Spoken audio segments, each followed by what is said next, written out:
Operation Iran ఇక ప్రారంభమవుతుంది. Iran విధ్వంసం అన్నటువంటిది ఖాయం.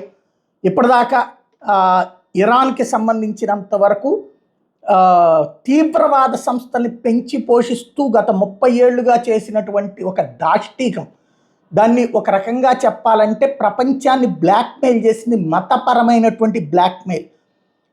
అటు Hezbollah, Hamas, Islamic resistance force, Islamic jihadist force, Houthi ఇట్లాంటి సంస్థలను పెట్టి ఇజ్రాయెల్ చుట్టూ ఉన్నటువంటి దేశాలని కబ్జా చేసింది. అక్కడ ప్రజల చేత ఎన్నికైన ప్రభుత్వాన్ని కూల్చి ఈ తిరుగుబాటుదారుల చేతుల్లోకి ఆ ప్రభుత్వాలు వచ్చేలా చేయడానికి తన దగ్గర ఉన్న సంపదని ఖర్చు పెట్టింది, ఆస్తులు ఖర్చు పెట్టింది. వాళ్ళ ద్వారా ఇజ్రాయెల్ని ఏదో చేయాలనుకుంది. ఇజ్రాయెల్లో దేశభక్తులు ఎక్కువ, మనకి దేశద్రోహులు మన దగ్గర 30% దాకా ఉన్నారు.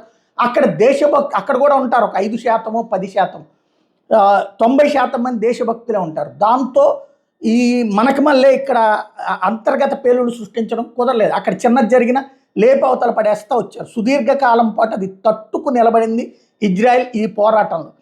దాంతో ఇక ఏదో ఒకటి పెద్ద రచ్చ చేయాలనుకుంది. అందుకోసమనినే హౌతీలని, హెజ్బుల్లాని, హమాస్ని కలిపి ఒకేసారి ఇజ్రాయెల్ మీదకి వెళ్ళి అక్కడ వాళ్ళందరినీ చంపిపాడేయండి, అక్కడ మహిళల్ని రేపులు చేయండి, అక్కడ చిన్నపిల్లల్ని కూడా చంపేయండి, ఆ తర్వాత అప్పుడు వాళ్ళు మన మీదకి వస్తారు, అప్పుడు మనం యుద్ధం చేద్దామంది. వెళ్ళారు, వీళ్ళంతా చేశారు. ఓ 250 మందిని బంధించారు. ఆ రోజు నుండి ప్రారంభమైన యుద్ధం ఈ రోజుకి ముదిరి పాకానబడింది.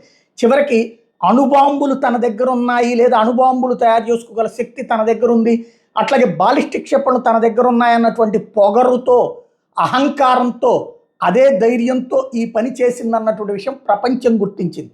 దాని ఇంపాక్ట్ అమెరికా స్వయంగా రంగంలోకి దిగి B-2 బాంబర్లతో అక్కడ ఉన్నటువంటి ప్రధానమైనటువంటి కొండల్ని పిండి చేయడం. అయితే అబ్బే పెద్దగా ఏం కాలేదు, పైన దెబ్బలు తగిలినే తప్పించి కింద అణుస్థావరం అట్లాగే పనిచేసుకుంటూ పోతుంది అని చెప్తున్నటువంటి ఇరాన్ దానికి ప్రతీకారం తీర్చుకుంటానంటూ అమెరికా యుద్ధ బేసుల మీద, అమెరికా ఏదైతే మధ్యప్రాచ్యంలో ఏర్పాటు చేసుకున్నటువంటి కువైట్, ఇరాక్, ఖతార్లలోని బేసుల మీద దాడి చేసింది. తద్వారా ఇప్పుడు ఆ 3 దేశాలు కూడా యుద్ధంలోకి దిగాల్సింది. సౌదీ అరేబియాతో సహా అరబ్ దేశాలు ఇప్పుడు ఇరాన్ మీద యుద్ధానికి దిగాల. At the same time America తరపు నాటో వీళ్ళందరూ యుద్ధంలోకి దిగాల. టోటల్గా యుద్ధం ముదిరి పాకాన పడబోతోంది. ఆపరేషన్కి ఏం పేరు పెడతారో తెలీదు. మొన్న అయితే ఆపరేషన్ నైట్ హ్యామర్ అని పెట్టారు. ఓ పెద్దది అర్ధరాత్రి పొట్టొచ్చి ఏది సుత్తితో కొట్టినట్టు ఆ ప్రాంతాన్ని అంతా ధ్వంసం చేశారు. కాబట్టి ఇప్పుడు మాత్రం భారీ ఎత్తున జరగబోతోంది. ఇక ఇరాన్ బ్రతుకేమవుతుందో చూడాలి.